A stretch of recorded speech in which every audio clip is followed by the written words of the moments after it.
السلام عليكم أحبابي في الله متابعي قناة أبو الريش.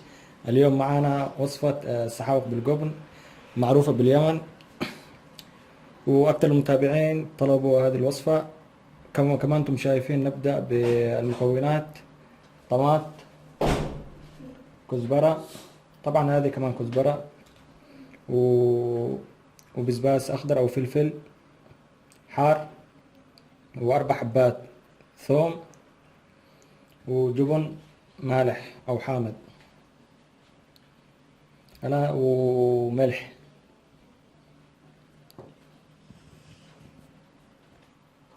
وكمان ما ننسى الليمون، نحتاج حبة ليمون الآن قطعتها عشان الفيديو.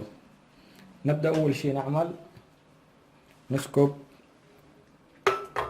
الطماط والثوم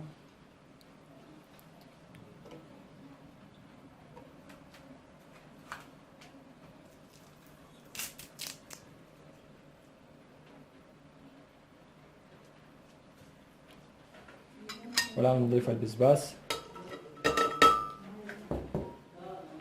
والجبن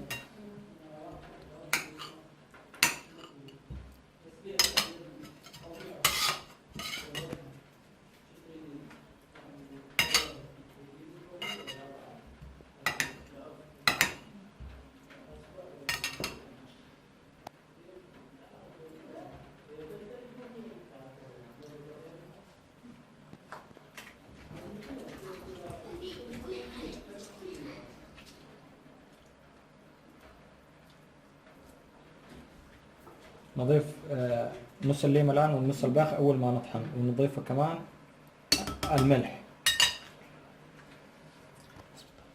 والآن نضيف المي على قليل قليل.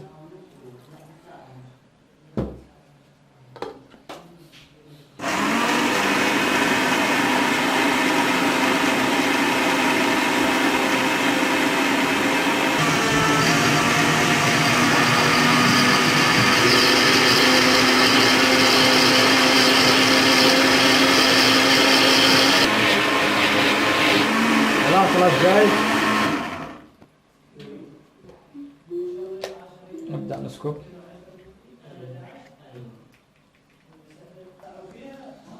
أحبابي في الله، هاي شكلها النهائي السحاوق الجبن. إن شاء الله تعملوا وتقربوا هذه الوصفة، وألف عافية عليكم، والسلام عليكم ورحمة الله وبركاته.